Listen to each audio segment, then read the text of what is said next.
gold just violated its most sacred contract with investors. In May 2026, as geopolitical tensions escalate and equity volatility spikes, gold, the ultimate portfolio insurance, is trading like a risk asset. ING's latest research confirms what institutional desks have been quietly positioning for. Gold is not behaving as a safe haven. Yet here's the paradox. ING simultaneously forecasts gold hitting $5,000 per ounce by year-end. This schizophrenic price action isn't random. It's the fingerprint of smart money repositioning ahead of a macro regime shift. Morgan Stanley just dropped a bomb on consensus expectations. Their inflation desk is calling for a spicier consumer price index print this week. Translation: hotter than expected inflation data that will force the Federal Reserve's hand. Remember, we're in the Warsh era now. Kevin Warsh's appointment as Fed chair has reintroduced rate hike risk into a market that had grown complacent with the dovish Powell playbook.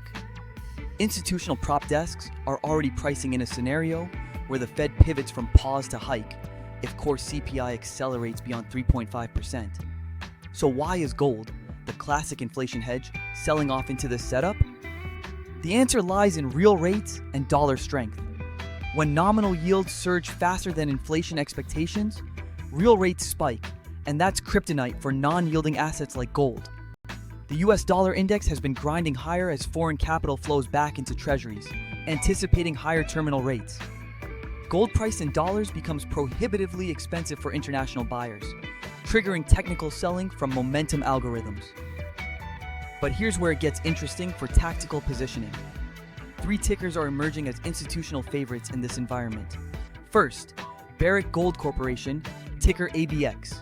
While spot gold weakens, gold miners with strong balance sheets and low all-in sustaining costs become leveraged plays on the eventual rebound, especially if ING's $5,000 target materializes by December 2026. Second, ProShares Ultra VIX short-term futures ETF, ticker UVXY. If Morgan Stanley's spicy CPI print triggers a Fed hawkish surprise, equity volatility will explode. UVXY provides convex exposure to VIX spikes without the decay issues of longer-dated VIX products.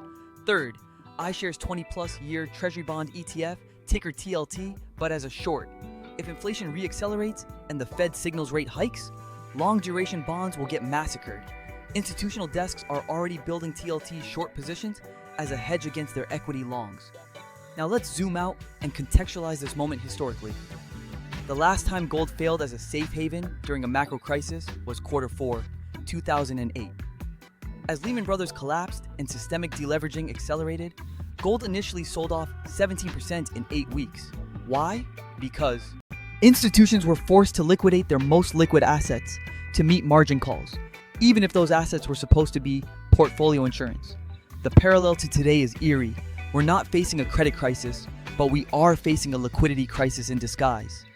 The Fed's quantitative tightening program has drained over $2 trillion from the financial system since 2022.